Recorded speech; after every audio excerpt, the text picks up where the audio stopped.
Aloha, j'espère que vous allez bien. Moi, ça va très très bien par la grâce de Dieu. Bienvenue sur ma chaîne. Si vous ne me connaissez pas déjà, sur cette chaîne, je vous parle de mon métier, Nanny de luxe, mais je vous fais aussi des vidéos Vis ma vie et je te raconte une histoire que j'aime beaucoup faire, en plus de vous montrer mon quotidien de manière générale. Là, on est de toute façon, si tu as lu le titre, sur une vidéo Nanny, dans laquelle je vais te parler finalement du processus de recrutement et de l'entretien. Je ne peux parler que de mon cas, et dans mon cas, j'ai été recrutée via une agence, et c'est ce qui se fait, selon moi, dans la plupart des cas. C'est où tu es recruté en agence ou c'est du bouche à oreille. Ce sont vraiment des métiers dans lesquels avoir des contacts et des connaissances, ça va énormément jouer en ta faveur et t'aider. Donc moi, là, avec la famille dans laquelle je travaille, c'est effectivement une agence qui m'a recruté et ça va être plus simple parce que je vais pouvoir vous dire ce qu'ils m'ont demandé.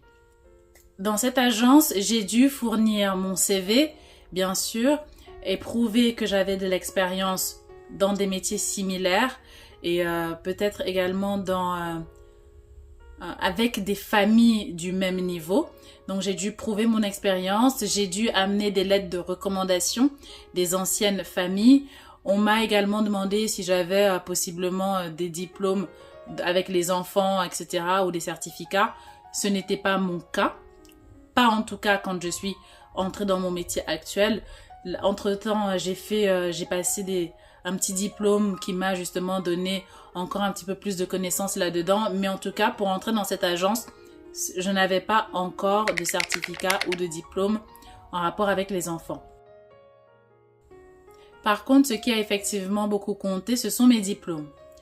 Moi, j'ai fait des études en droit, en commerce international, mais j'ai également des diplômes en leadership et management, et quelques-uns d'autres. Mais pourquoi est-ce que ces diplômes ont compté? C'est tout simplement que ça montrait mon niveau d'études et ma capacité ou pas à gérer les études des enfants et à les pousser dans leurs études et dans leurs besoins sociaux et scolaires. Donc oui, très souvent, avoir fait des hautes études, ça va vous servir, même dans ces métiers-là, et surtout dans ces métiers-là. Parce que, si on est honnête, on va pas se mentir, quelqu'un qui arrive et qui n'a pas eu son bac, ces familles-là vont avoir en tout cas le préjugé de se dire que vous n'allez pas pouvoir pousser les études de leurs enfants si vous-même vous ne les comprenez peut-être pas. Et je ne dis pas que c'est vrai, hein, vous pouvez ne pas avoir eu votre bac et être pour autant complètement capable de vous occuper d'enfants et de gérer leurs études au moins jusqu'à un certain niveau. Mais pour eux, ils se sentent rassurés de se dire que vous êtes quelqu'un qui a été à l'université et qui les ressemble un petit peu. Ensuite, une chose qui est également importante la plupart du temps, c'est d'avoir un first aid attestation. Vous savez, une attestation de premier secours. Ça veut dire que vous êtes quand même en capacité, s'il y a un événement un petit peu compliqué, dangereux, lié à la santé des enfants, que vous êtes en capacité de pouvoir réagir rapidement et efficacement en attendant que les secours, les pompiers ou autres viennent. Donc très souvent ils vont vous le demander aussi. Ensuite, chaque famille va avoir ses spécificités. Je sais que moi on m'a proposé des familles qui avaient des animaux de compagnie, donc à ce moment-là, il faut pas avoir peur des chiens possiblement, ou il faut savoir s'en occuper ou pas. Il y avait une famille qui demandait de absolument savoir nager parce que toute la famille nageait énormément, piscine, lac, mer, etc. Moi, autant vous dire que c'est pas du tout mon truc de nager dans la mer, trop de choses là-dessous. Mais voilà, chaque famille va avoir ses spécificités et ses demandes. Mais en tout cas, grosso modo, il vous faut de l'expérience, il vous faut des lettres de recommandation. Il vous faut ou pas des études en petite enfance ou de hautes études, ça vous facilite. Et il vous faut bien sûr le CPR. Ensuite, une fois que vous accrochez bien avec une de ces familles, vous allez pouvoir faire la première semaine de test. Et cette semaine, elle est absolument primordiale parce que absolument tout peut encore se passer. ça peut se passer bien et vous restez dans la famille, vous avez votre CDD, votre CDI en fonction de ce qu'on vous proposait, ou ça peut très mal se passer et ça s'arrête très vite. Et il faut savoir que ce sont des familles qui ne vont pas s'embarrasser de vous dire ce qui ne fonctionne pas et tout simplement vous dire assez vite au revoir parce que pour eux, leurs enfants sont leur priorité, ce qui est normal pour tout le monde, en vrai. Mais eux, vraiment, ils vont pas se dire « Oh là là, si je ne l'apprends pas, j'aurai pas de nounou, de nanny, de tutrice pendant X temps. » Du choix, ils en ont dans les agences. Du coup, cette première semaine, elle est primordiale et elle se passe différemment en fonction de chaque famille. Ce que moi, je vous dirais, c'est que c'est une semaine où vous allez devoir observer énormément, vous rendre compte de quels sont les besoins de la famille, mais quelles sont leurs envies aussi. Parce qu'ils peuvent avoir envie que vous traitiez les enfants de telle manière, que vous gériez la maison de telle manière, que vous gériez les études de telle manière. Mais si vous observez, vous allez vous rendre compte qu'en fait, il y a des spécificités qui font que leurs envies ne sont pas forcément facilement atteignables tout de suite et qu'il va peut-être falloir d'abord mettre en place un certain nombre de choses avant de pouvoir atteindre leurs objectifs. Et donc, c'est pendant cette semaine-là que vous allez devoir les observer beaucoup, observer les parents, observer les enfants, observer les autres employés et la maison. Vous demandez si vous allez vous sentir à l'aise dans cette maison. Vous demandez si vous vous sentez capable de produire le travail qu'ils attendent de vous. Et également, vous demandez si vous allez réussir à accrocher avec les enfants et avec les parents. Parce que c'est un métier où, pour moi, il est primordial de réussir à créer une relation de confiance et de respect mutuel avec la famille.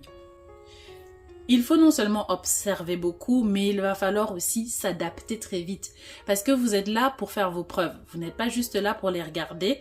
Vous, dès la première semaine, dès le premier jour, vous travaillez déjà avec les enfants. Donc, il s'agit de se rendre compte quelles sont les spécificités de chaque enfant et de s'adapter à lui pour commencer à leur proposer votre service de nanny de luxe qui, à la fin de la semaine, va être validé. Donc, adaptez-vous rapidement, comprenez les besoins de chaque enfant. La manière que vous allez parler à l'un va pas forcément être la manière que vous allez parler à l'autre, mais en même temps, vous ne pouvez pas créer de friction en accordant plus d'attention à l'un et pas assez à l'autre. Donc, vous allez devoir vous adapter très très vite. Vous allez devoir communiquer beaucoup avec la famille. N'hésitez pas à poser des questions, même si ça semble difficile à faire parce que les parents ont l'air très occupés et tout le monde a l'air occupé dans la maison. Il faut poser des questions parce qu'il vaut mieux avoir posé une question qui peut sauver une vie plutôt que de vous être dit j'ai pas envie de les déranger et de se retrouver dans une situation ingérable pour vous, tout simplement parce que vous ne connaissez pas encore la maison, ni les parents, ni les enfants, ni les employés, ni leur situation globale. Posez beaucoup de questions, intéressez-vous aux autres employés, posez-leur des questions. Très souvent, la plus grosse source d'information, c'est eux, parce qu'ils étaient là avant vous et qui peuvent vous dire comment réagissaient les enfants, peut-être aux anciennes nannies, ou comment sont les parents, quand est-ce qu'on peut les embêter, quand est-ce qu'on peut pas les embêter. Posez beaucoup de questions. Et ensuite, ce sera une question de toute façon de feeling avec chaque famille. Moi, la petite story, c'est que j'étais partie pour faire juste un mois avec la famille dans laquelle je travaille actuellement. Donc, ils m'avaient embauchée pour un mois. Mais je savais que normalement, il y avait à la clé un CDI. Et moi, ce qui m'intéressait, et je l'ai fait comprendre dès le départ, c'était le CDI. Mais bon, je me suis dit, pourquoi pas commencer avec un mois, on verra bien. Donc, à la fin de mon mois, il y avait la jeune femme qu'ils avaient déjà reçue pour le CDI qui devait venir faire sa semaine d'intégration et de test. Moi, pendant ce mois, ça s'est très bien passé. En tout cas, pas au début, mais à la fin. Ça s'est très, très bien passé. J'ai vraiment bien accroché et avec les parents et avec les enfants. On s'est beaucoup apprécié. Ils aimaient la manière que je travaillais, la manière que j'interagissais avec tout le monde.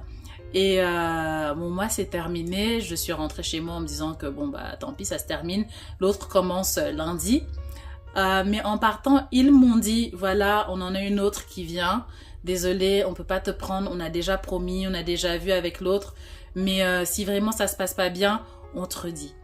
Et je savais à ce moment-là que c'était quitte ou double. Si elle faisait la fin de sa semaine, il y avait 50 voire plus % de chances qu'il ne me rappelle pas. Donc, j'ai laissé passer le lundi. J'ai discuté avec mon agence qui n'avait pas de mal à me trouver une autre famille. Mais moi, ça s'était bien passé avec eux, donc je voulais continuer avec eux. J'ai envoyé un message à la maman et je lui ai dit, écoutez, je sais que vous êtes en train de recevoir l'autre candidate, mais je suis obligée de vous demander de me répondre assez rapidement parce que moi, je reçois des candidatures de d'autres familles et qui semblent intéressées par mon profil. Et si je n'ai pas de réponse rapidement, je serai obligée d'accepter ailleurs.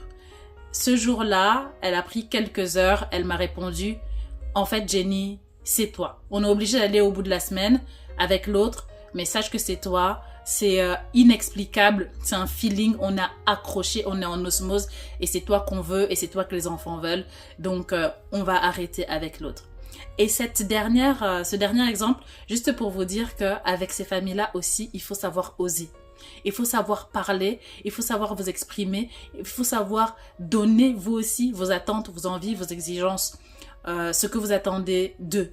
Parce qu'à la fin de la journée, oui, ils ont peut-être beaucoup d'argent, mais ce sont des humains et ce sont des humains avec qui on peut négocier, avec qui on peut s'exprimer. Si vous arrivez et que vous vous dites que vous allez simplement être dans le service et jamais vous exprimer, jamais dire ce dont vous avez besoin et tout subir, très vite vous allez vous sentir dépassé et ce n'est pas le but parce que c'est vraiment un métier dans lequel on peut s'épanouir, on peut s'amuser, on peut passer des moments de rire incroyables. C'est beaucoup de travail de temps en temps, même assez souvent.